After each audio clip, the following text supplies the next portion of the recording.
Greetings, ladies and metal-gents, and welcome to this latest narration of the web series, The Nature of Predators. If you're new to the series, there is a playlist listed down below in the description, and as always, I hope that you enjoy. Chapter 130. Memory Transcription Subject, Captain Sovereign, United Nations Fleet Command. Date, Standardized Human Time, January 31st, 2137. Weeks had passed from our fateful venture to the archives. A central member of the conspiracy had fallen with little more than a whisper, weakened by the Orcs raid that rattled them post-Earth. I was now contemplating the Predator's chosen punishment for the far soul. My time on the bridge during its enactment and the surrounding events were a blur.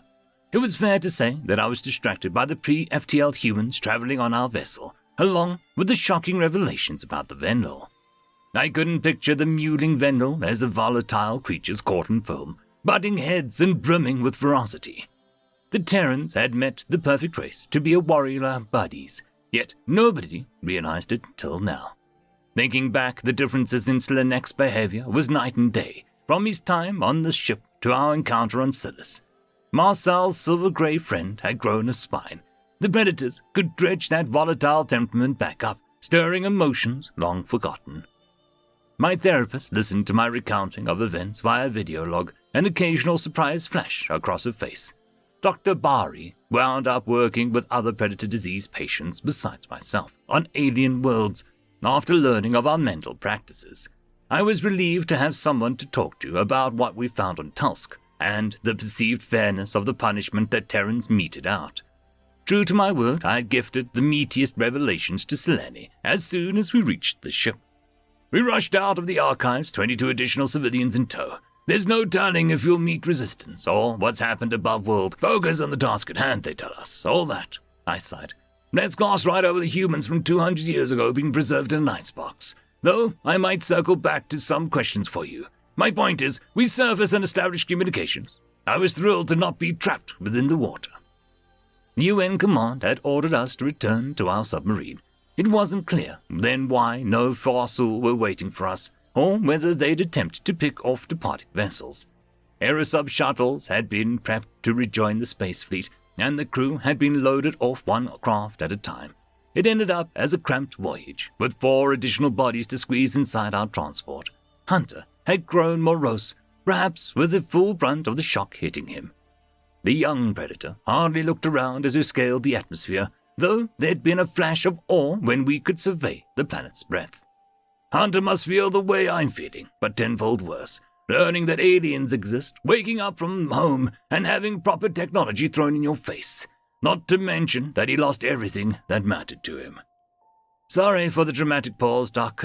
Just talking it through my head, anyhow. We flew back up without incident, locals didn't come for us, and I was worried the moon did some serious damage. I chewed at my claws as I continued, still struggling to believe the archive's discoveries. Yeah, the UN dislodged a fecking moon. I was briefed on what happened when we got back to the ship. The fossil used some serious firepower to break it up into tiny pieces. The therapist's binocular eyes bore into me. So this, falling satellite burned up in the atmosphere. Took a concentrated effort, but they stopped it. You humans assumed that they'd be able to smash it up in the time that the fossil were hurling missiles and ships at the unexpected meteorite. The Terran military established itself in orbital formation around Tusk, weapons primed, demanding unconditional surrender. That's how we got off-world without a hitch. The humans' ultimatum had been explicit. For the generations of suffering inflicted on trillions of sapiens, the fossil states could no longer be allowed to exist. The leadership had the choice to surrender the entire planet to the Predator's mercy, or to face certain annihilation via orbital bombardment. The fossil elders had a day to discuss the proposition. Additionally, any aggressive actions towards military would nullify the countdown. Unlike the Crocodle's infamous self-sacrifice, Terrans wagered that Tusk would elect for self-preservation.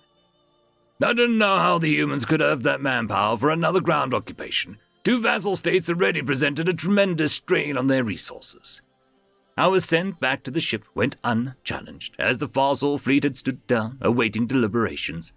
It was clear from the Farhull and Silas that the United Nations allowed surrendering states to survive.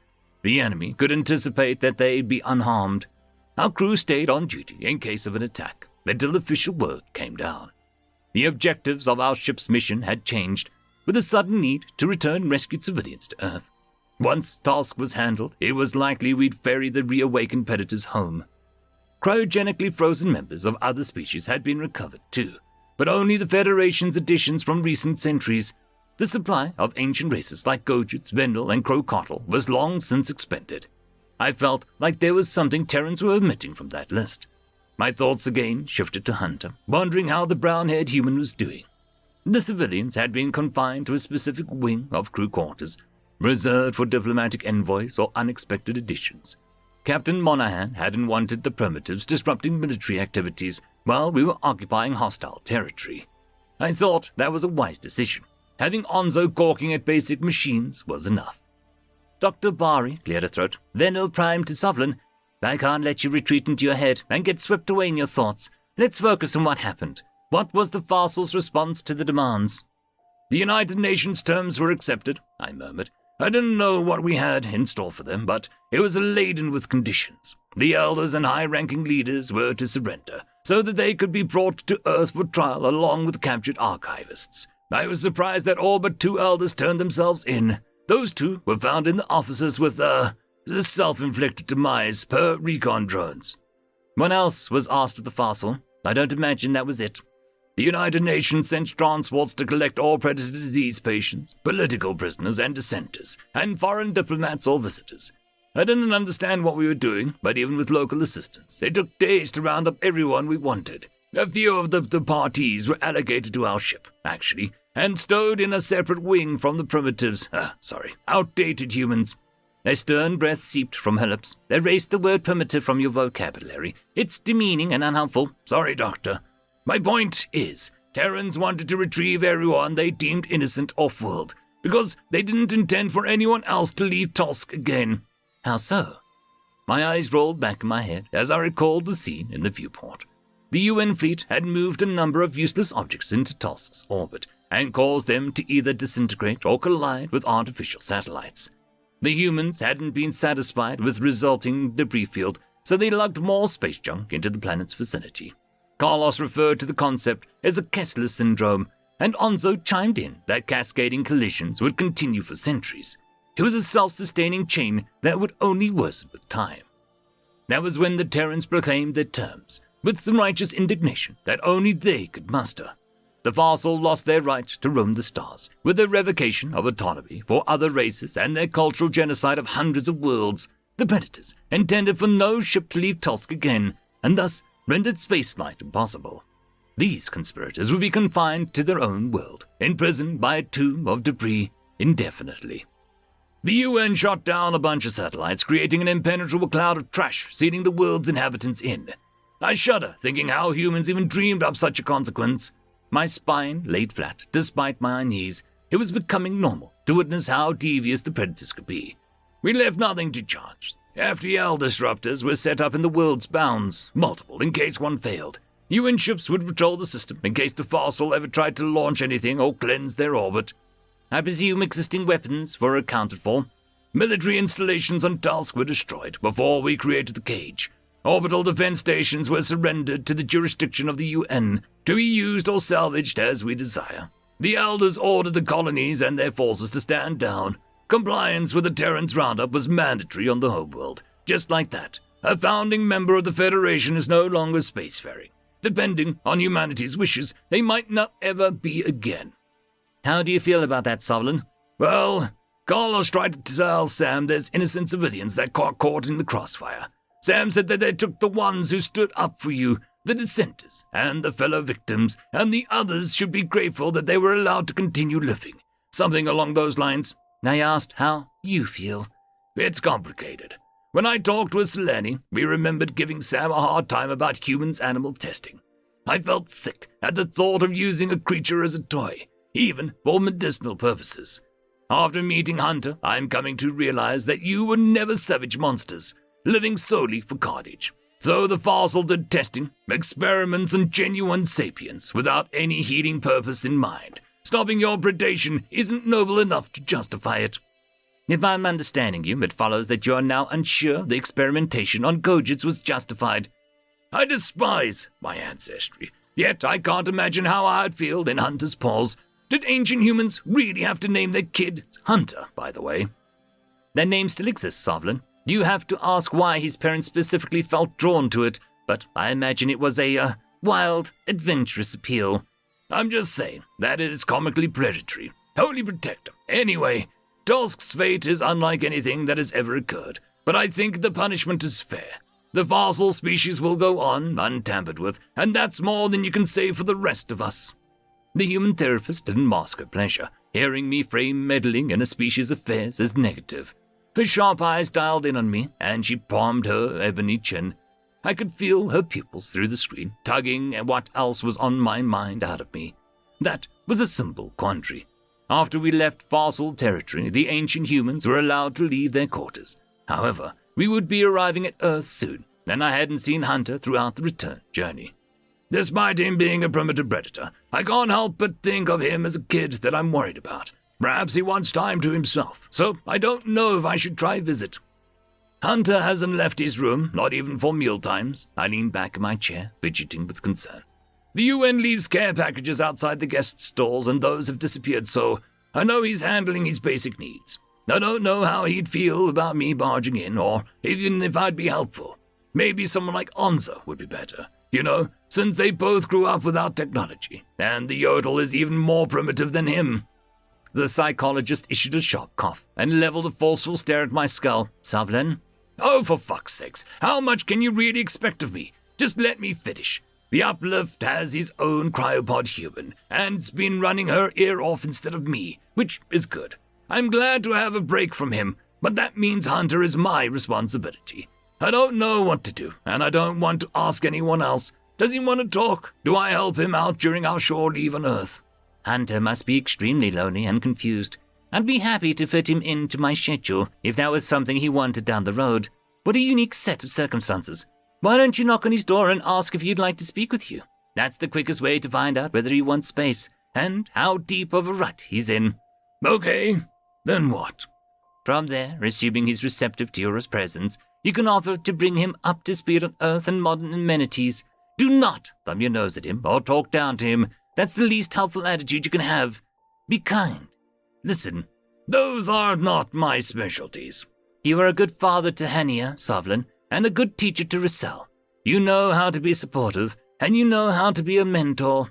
You're right. Thank you. Of course. Our time is up, but please, reach out if Hunter is in a crisis. Go speak with him. Will do. Take care, Doctor. The human terminated the video call, and I hopped out of my chair without hesitation. Procrastinating wouldn't make it any easier to reach out to Hunter. I'd fret over the ancient predator's wishes, regardless of when I took this first step. When he first woke up from the pod, I'd promised to do anything I could to help, despite my cluelessness on how to accomplish that. It was my responsibility, as a representative of the UN, to coax him to adapt. Even if it wasn't my job, I'd pity the ordeal he's been through. Maybe I can find more small steps for him to take. Once we land on Earth, I can try be his friend. After my lengthy stint on board the ship, it was no challenge to find my way around. I could discern which humans were primitive civilians, and which ones were military crew by who paid me any attention. Most ancients weren't quite used to aliens walking around yet. The designated courses were tucked near the rear of the ship, with little to offer in the way of luxury. My gaze landed on an unassuming door, which was assigned to Hunter. I drew a nervous breath, and rapped my claws against the frame. Hunter! Sovlin! I called out. I don't mean to bother you, or invade your privacy, but it's been a while, and I wanted to see if you're all right. I can go away if you... The door swung open, and a disheveled Hunter blinked red, puffy eyes. The human pressed a hand to the frame, leaning his body weight forward. I could see him wiping snot from his nose with his other. Scruff had taken up residence on his chin, a sign that he'd abandoned his grooming habits. Behind him, I could see a deep indentation of the twin-sized mattresses that suggested that he'd hardly left his bed. Hunter cleared his throat before speaking in a voice scratchy from disuse. Hey, we're almost home to Earth, a few hours away. Yeah, cool, I guess. I was worried about you. I looked for you in the mess hall and the rec room, but never saw you. I assumed that you wanted to be alone. I just don't have much energy, man. It all hit me like a freight train, and I miss everyone so much it hurts. Didn't even get to say goodbye. Going home is a daunting prospect. There's a war with literal aliens, and I have pretty much nothing to live for. When you think about it, and I thought about it. I had my whole life ahead of me, mapped out and doing stuff I loved. But now, it's just a question mark. Fuck that. Find a way to do the stuff you loved. What if you tell me about your past, about you, and I'll help you wade into the scary future. I promised I'd do what I could, and I meant it. I don't know how I'm supposed to have fun anymore. Then my mission is to make you smile. Just so you know, teeth-baring is a sign of aggression from every species but yours. A lot of people saw it as a sign that humans were hostile. Hunter couldn't help but grin at the absurdity. You've got to be kidding me. There's the smile. Not kidding, though. I don't exactly do jokes, so sovereign comedy won't be on your itinerary. What do you say about seeing your homeworld from the bridge and getting a tour of the ship? My human friends told me at your time not very many people saw Earth from space. The grandness of it all is magical. You can be one of the earliest people to witness it, sort of. Okay. I don't see why not. Stretch my legs, at least. I grabbed the human's hand, pulling him down the hallway. That action seemed to take him by surprise, and earned stares from passing crew. Hunter couldn't have the opportunity to withdraw back to his room. He needed a push to adjust to his new circumstances, and to witness the novel, beautiful things surrounding him. Life returned to his amber gaze as we hustled through the ship passageways. I released his palm at the bridge and gestured with a sweep of my paw towards the viewport. FTL travel was done in staggered, pre-approved increments within the Sol system, as a wide berth was considered restrictive space since Earth's attack. This time, Hunter took a good look at the starry night sky and the outer planets, icy rings surrounding a dust-colored world and massive giant that we passed by. The ancient human released a shrill noise, which I'd learned was a whistle. On task, he'd been too dispirited to appreciate orbital bodies. Now, he could witness the striking majesty of this native soul's great expanse. I passed the captain's chair, currently unoccupied, and approached the viewport. Wonder lit up in the predator's amber gaze. Hunter followed me closer to the screen. He reached out a hand as if he felt he could touch the planet. Moisture saturated his reddened eyes, and he dropped his arm back to his side in a wordless awe. I drifted my claws across the abyssal blackness on the display, pointing to a faint blue dot. That's your home, a tiny beacon in a dark universe, I breathed. Hunter poured these tears away. There's no place like it. I stood next to the human as we peered out at the Sol system's contents. With the success of my stargazing idea, it seemed more plausible that I could help the misplaced predator. Once we arrived at Earth, I could fulfill my promise to help him navigate the staggering changes that had transpired. My mission was teaching one Terran about his people's achievements in the past centuries and guiding him through the current landscape of his homeworld. A lot had changed since Hunter was lost on his planet, but I was determined that we'd tackle the present reality together. End of chapter. I'd quickly like to thank the T5 channel members and patrons: Cam Maxwell, Casper Arnholtz, Bushmaster 177, Lord Azrakal, Ambrose Cattell, Quantum Wednesday, Dragzoon W.R.E, and Blueberry Cat. Thank you very much for the support. It is super appreciated.